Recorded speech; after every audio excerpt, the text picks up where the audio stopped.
Welcome to Meeple University's How to Play Great Western Trail. In Great Western Trail, players play the role of cattlemen, driving their cattle from the ranches in Texas through the landscape up to the rail yards of Kansas City, where the cattle can be shipped off to faraway cities. Players will spend the game upgrading the route, building buildings, hiring employees, and various other actions, all in the aim of gaining victory points. There are a plethora of ways of earning victory points, and I'll go through them through the video, but in general, anywhere you see an orange shield with a number represents victory points on offer.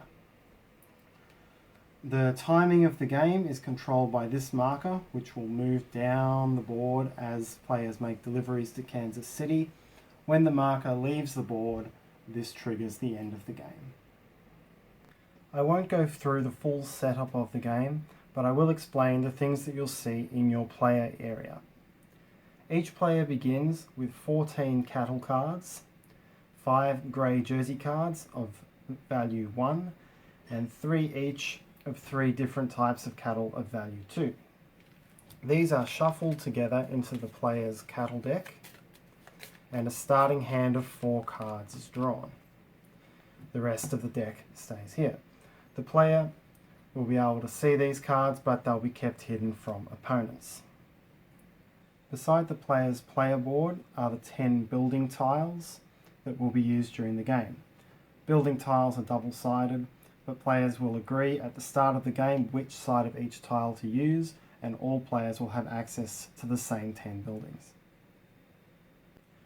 On the player board, there is a space for employees that players will hire during the game. Each player starts with 1 employee of each type.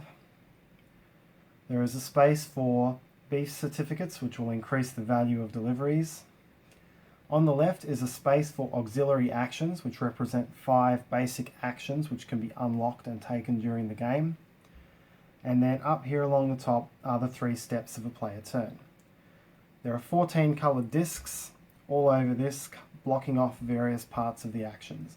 And as players deliver cattle and upgrade stations, they'll clear these discs from the board to either make their actions more powerful or make more actions available.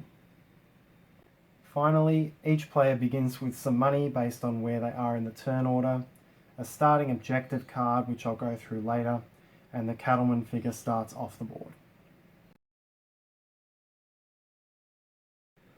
Each player's turn is broken into 3 steps: move, take actions, and refill your hand.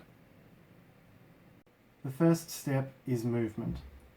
On your first turn only, movement involves choosing any of the 7 buildings on the board and placing your cattleman on it. On all subsequent turns, the player moves his or her cattleman a number of spaces between 1 and the maximum shown on the player board. This maximum may increase as the game goes on by clearing discs, and the number of spaces will vary depending on how many players are playing the game. The player's cattleman may not stay still in a turn. When moving, players must move forward along the dotted paths in the direction of the arrows, and when reaching a fork may choose either direction to move in.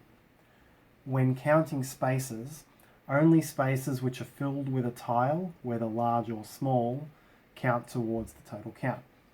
So if at the start of the game the player has a maximum step count of 3, he or she may move 1, 2, 3, or 1, 2, 3, or 1, 2, 3.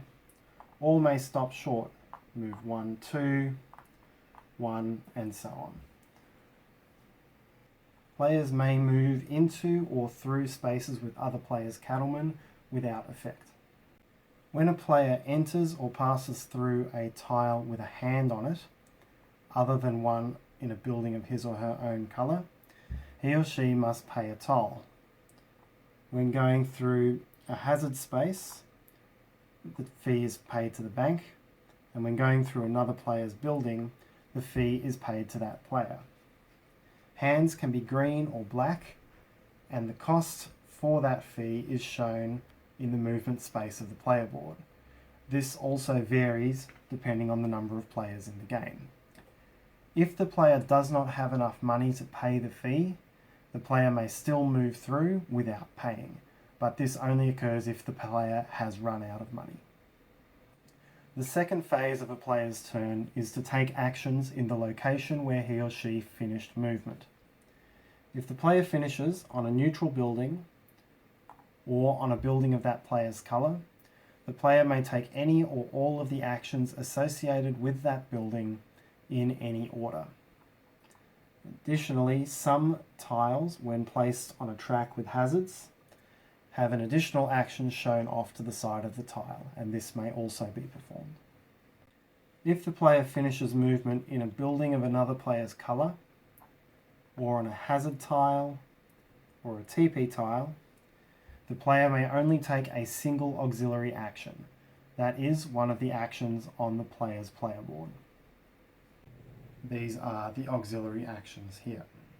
When a player ends movement in Kansas City, he or she goes through the 5 steps of the Kansas City action before returning to the start of the trail. I'll go through the Kansas City action shortly. The final step of a player's turn is to draw back up to his or her hand limit. A player may have discarded cards during the round. These will go into the player's personal discard pile. The player then draws back up to the hand limit, which is indicated here. It begins at 4 and can increase to 6 during the game. If a player has run out of cards in the draw pile, the discard pile is shuffled and redrawn from the top of there. Next, I'm going to go through making a delivery in Kansas City. The first 3 steps of the Kansas City delivery involve placing small tiles onto the board. In step 1, take either a hazard or a TP tile and place it onto the board into the lowest numbered space corresponding to that tile. So for a desert hazard, it would be placed down here. If I'd taken the TP tile, it would go into the TP track starting from here and running around. There are also flood hazard tiles and rockfall hazard tiles which may come out. In step 2, you will add a new employee to the employee track. Take the employee of choice and place it into the next available spot. The first one will go into here, pushing the game timing marker down. The next will go in the leftmost space according to the number of players in play. Step 3 includes TPs and employees, but does not include hazards. So in this case, you could take this employee and place it in here. The fourth step is to determine the value of your cattle hand and sell it for money. Reveal your hand. The value of this hand is equal to the sum of values of different types of cattle. In this case, 5. 1 plus 2 plus 2. The second white card does not count because it is the same type. Alternatively, if this green card had been in hand, this would be worth 7. 1 plus 2 plus 2 plus 2, all being different cards. In addition, if you've collected beef certificates through the round, you may spend them to increase the value of your cattle hand by the amount shown. So in that case, spending 1 certificate would make this hand worth 8. Take that much money from the bank and put it in your collection. Discard your hand. The final step is to make a delivery onto the railway. First, choose the city to which you're going to be delivering your cattle. The number printed on the city must be equal to or less than the value of cattle you just sold. So in the example that we just did, 8. You'd be able to deliver to Santa Fe or any city to the left, but not any city to the right. It does not matter if another player has made a delivery to that city, but you cannot deliver to the same city that you have already delivered to. The exceptions to this rule are Kansas City and San Francisco. You may deliver to either of those as many times as you wish. Next, choose a disc from your player board and place it onto the city's space. If the city has a white border around its space, you may only take discs from white bordered spaces on your player board. If the city has a black border, you may take either black or white discs from your player board. Choose the disc and place it on the city. Note that a few of the actions, black bordered actions, when you take them from your player board, have an additional cost or benefit. To take either of the two which increase your hand limit, you must pay an additional $5 at the time of clearing the disc. And if you do either of the movement actions, you will gain a bonus $3 or a bonus 3 victory points for doing so. Several pairs of adjacent cities have a victory point bonus, penalty, or action, which triggers when you have a disc on both cities. When you have discs on both cities of one with the objective card icon, take the Take Objective Card action, which I'll describe later in the game. If you place your disc on Kansas City, immediately take a bonus $6. But beware that this will be worth minus 6 victory points at the end of the game. Finally, pay the delivery cost to the bank. The delivery cost is equal to the number of red X's between the nose of that player's railway engine and the city to which was just delivered. So in this case, $3. Refill the look-ahead spaces from the 1, 2, and 3 piles of tiles. Move the cattleman token back to the start of the trail and redraw up to your hand limit. It is now the next player's turn. Now that I've taken you through the basic flow of the game, I'm going to go through all of the actions available to you from the buildings. Several buildings have actions which allow you to sell cattle cards on your way to Kansas City in exchange for money or other benefits. For example, this icon here allows you to discard a green 2 card in exchange for $2. This one allows you to discard any pair of similar cattle cards in exchange for $4. There are various buildings like this, and some also allow you to increase your beef certificates by moving the cube down 2 spaces, or exchange cards for moving your railway engine forward, which I'll describe later. Next, I'll talk about the auxiliary actions. There are 5 different auxiliary actions, and there are 2 ways of taking auxiliary actions.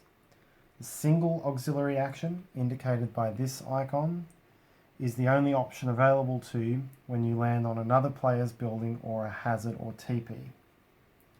The double auxiliary action, indicated by this icon, is available to you in some buildings. Note also that you can take the single auxiliary action at a neutral building or one of your own buildings, but only if you decline to take any of the location actions. Players would not usually do this.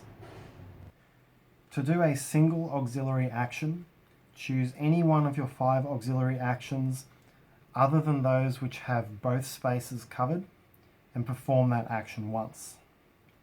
To perform a double auxiliary action, choose any of your 5 auxiliary actions for which both spaces are uncovered and perform that action twice. You may choose to perform a single auxiliary action instead of a double auxiliary action, but you cannot perform 2 different single auxiliary actions when you take the double auxiliary action. The 5 different auxiliary actions: gain 1 coin, or for the double action, gain 2 coins, draw and then discard 1 card, or for the double, draw 2 cards and then discard 2 cards, pay $1 and move your railway engine back 1 space to move your certificate cube down 1 space, pay $1 to move your railway engine forward 1 space, or move your railway engine back 1 space to take a card from your hand and discard it entirely from the game, not into your discard pile. Next, I'll go through all the major actions in the game. The first is to hire a worker, indicated by this icon here. This is only available on neutral building A, player building 5A if it's in the game, and this player board bonus. To hire a worker, choose a worker from the board. Any workers in the same row as this marker are not available, but all the others are. Pay that worker's cost, which is shown on the right-hand side of his column and is modified by the number on the tile. Remember that red numbers are always bad for you, so here where it says -2, it will cost you $2 more, not $2 less to hire this worker. Take the worker, place him on your payer board, and pay the cost in coins. If the worker covers up a bonus, you may, if capable, immediately take that bonus. If you don't take the bonus immediately, it is lost. All of these different bonus icons will become familiar to you as I go through the rest of the video. Note also that because you can take any or all of the actions on a tile in whatever order you choose, this building allows you to hire 2 workers as long as you have enough money to do so. There are 3 types of employees: craftsmen, who help you to build buildings; engineers, who mostly help you to move your railway engine; and cowboys, who help you to buy cattle. The next action is build or upgrade a building, signified by this icon here. This is available only on neutral building B or these 2 player board bonuses. To build a building, choose from your 10 available buildings which one you would like. Determine how many craftsmen it requires to build.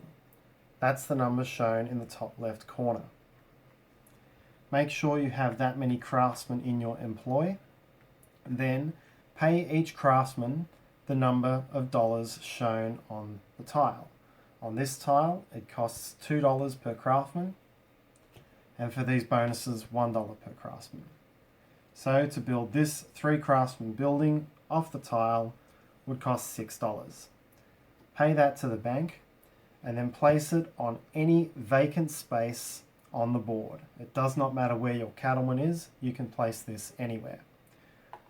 Remember that if you place it in a track with hazards, there is an additional action that will come with using that building, but you face the risk of having to move through these hazards, which each have fees to pay to the bank in order to get through to it. The alternative way of using this action is to upgrade a building. In order to upgrade a building, choose one of your buildings on the board and a new building that you would like to build. Determine the difference in the number of craftsmen they require, in this case 1 extra craftsman. That's the number of craftsmen you must have employed and that you must pay in order to upgrade. Discard the old building entirely from the game, it does not come back into your supply, and place the new building in its place. This action allows a player to take an objective card from the face-up objective cards available. Take any one of these 4 cards, place it into your discard pile, and refill the display. I'll talk more about these cards later, but they offer you a way of getting between 3 to 5 victory points. This action is to trade with the Indians. To do this action, take any available TP tile into your collection. Take the amount of money shown above the tile, or if taking one of these 3 tiles, pay the amount of money shown. You may wish to do this because certain objectives and other actions will give you bonuses for having pairs of non-matching TPs or for having certain colours of TPs. This action allows players to clear hazard markers from the board. Pay the amount of money shown on the action, which in the case of this bonus action is free, and then take any hazard marker from the board and place it in the player's collection. This is worth the number of victory points shown on the tile, and it makes that passage easier to traverse.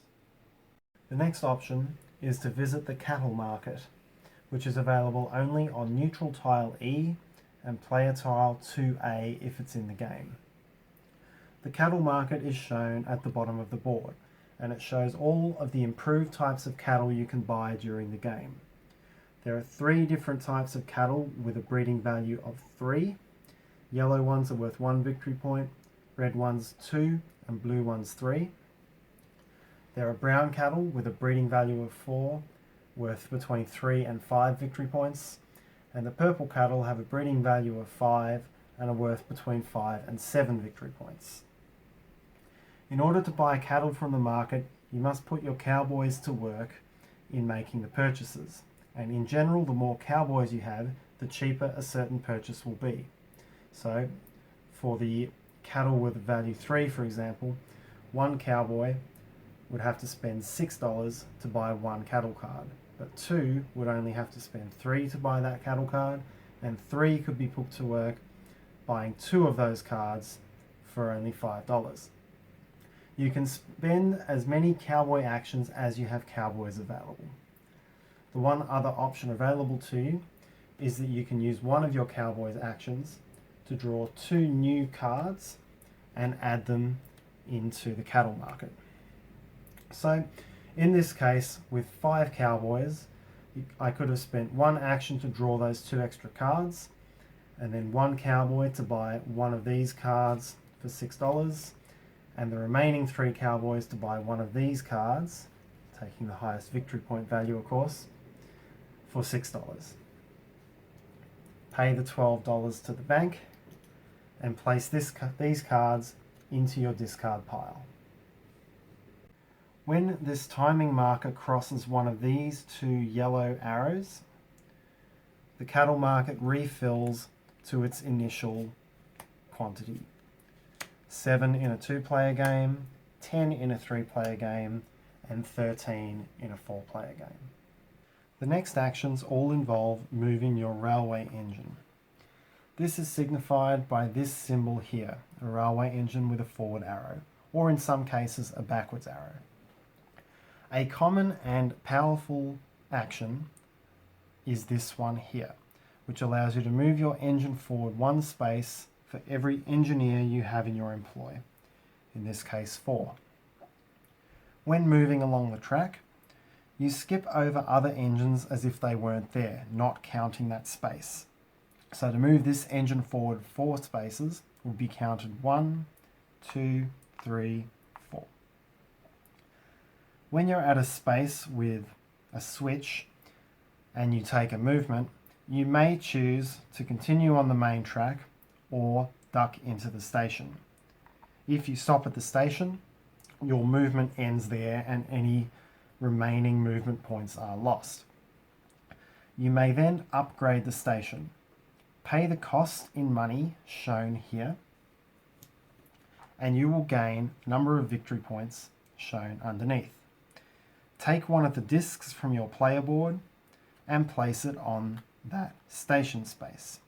Again, it doesn't matter if another player has already placed a disc there, as long as you only upgrade each station once. As for the cities on the top of the board, you must respect the rule that white-bordered stations may only take white-bordered discs from your player board. Black-bordered stations may take the black-bordered discs from the player board. Then, for these first 5 stations on the board, if the Station Master tile, this tile here, has not yet been taken, you may appoint a Station Master. Take any one of your employees, doesn't matter whether it's an engineer, craftsman or cowboy, put them to work as the Station Master and take the Station Master tile. This tile will give you a bonus during the game. In many cases it's a permanent beef certificate, but there are another couple of bonuses. And then on the bottom of the tile is indicated an endgame victory point bonus that you can strive for. If you uncover a bonus space on your player board, you'll be able to take that bonus again when you hire another worker of that type. You can only appoint a Station Master at the moment that you upgrade a station. If you reach the end of the railway track, you may upgrade the station as normal. Then take $3 from the bank and move your railway engine back to any previous space on the track. Many of your player buildings will contain this icon, allowing you to move your cattlemen again. It could be a distance of 1 or up to 5. When you land on one of these spaces, you may perform all the actions on it, finishing with the move action.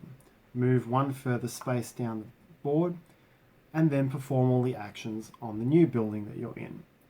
These are a good way of comboing multiple moves together. Those are all of the major actions involved in the game. A few of the other actions available on building tiles. These two actions here give the player a bonus based on how many of his or her building tiles adjoin the woods. That is, any space which overlaps with one of these woods icons. There is also one off to the bottom of the board. This building here allows a player to upgrade a station that is behind his or her railway engine, paying the cost and taking the station master tile if possible as normal. This action allows the player to move his or her engine backwards by a certain number of spaces, say 10, and then place one of his or her discs on a city with the same number. This action here replicates all of the actions on one adjacent building, even if that building is from another player or neutral. When this building is in play, it introduces extra ways of hiring workers, building buildings, extra cattle markets, and so on. The final part of gameplay I'll talk about is objective cards. Objective cards look like this, and each of them has 4 elements. A bonus action in the top left-hand corner, which I'll go into shortly. An objective to be completed, which can be types of cattle cards, buildings, specific colours of TP, deliveries to San Francisco, stations, hazards cleared, and so on. A number of victory points gained if successful, and a penalty of victory points lost if unsuccessful. Each player also starts with one starting objective, which does not have a bonus action nor a victory point penalty. When a player takes the take objective card action, which is available only on neutral building C and on some of the bonuses on the top of the board on the city track, the player takes an objective card, his or her choice, and places it into the discard pile. This will cycle through into the player's hand during the game.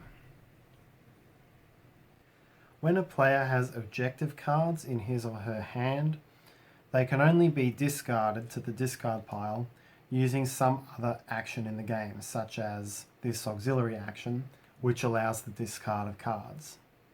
Alternatively, during the player's turn, either before movement or before an action, but not during an action, the player may play the objective card face up onto the table and take the bonus action shown in the top corner, in this case a double auxiliary action.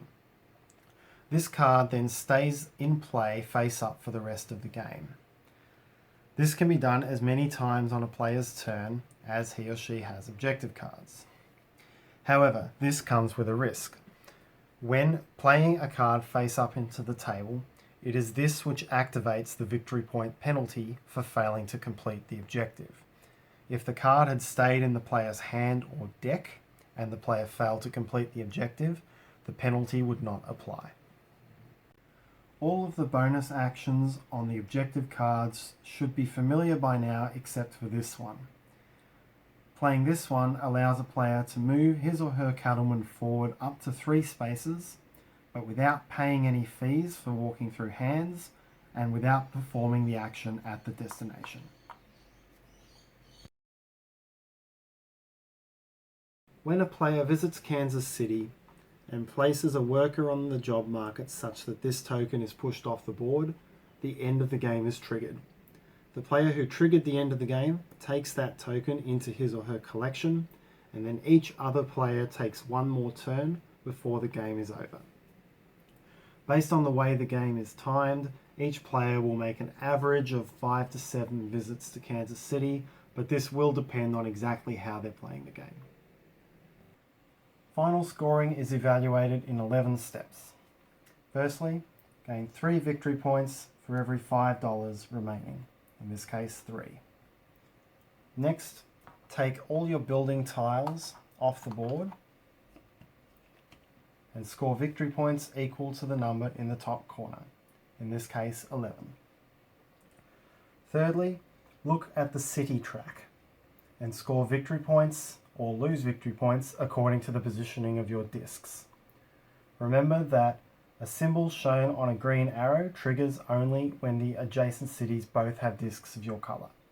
So in this scenario, +6 + 4 is 10.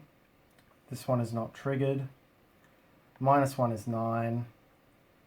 -6 is 3. 3 victory points. Next, score points for all of your stations according to the victory points shown here. In this case, 4. Next, score victory points for all hazards that you've collected during the game. This will be the number printed on the tile. In this case, 8. Next, compile your deck, your discard pile, and your hand. Go through it and find all cattle that you've purchased with a victory point total on it. Score the sum of these, in this case 15. Next comes evaluating objectives. Look through your deck and pull out any objective cards that you still have. Keep them separate from the cards you've already played, because remember that these cards cannot incur the victory point penalty, but these ones can. Go through your collection of items and work out which objectives you can complete and which you can't. Bear in mind that a single item cannot be used on 2 objective cards. So, in this case, having only 2 blue TPs will not allow both of these to be completed.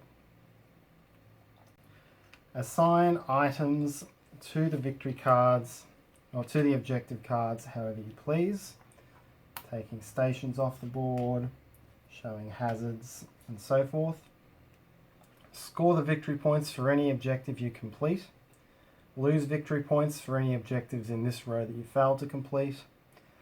And score no points for objectives in this row that you failed to complete. So in this case, 3 + 6 is +3 is 9, -3 is 6. After this, score victory points based on the condition of any Station Master tiles you've picked up. I won't go through all of these. You can read the bases for these in the book. If you have any workers in the last 2 columns, score 4 points for each of those. So in this case, 8. If you've cleared this disc, score 3 victory points. And if you hold this token, score 2 victory points. The player with the most victory points wins. In the event of a tie, victory is shared.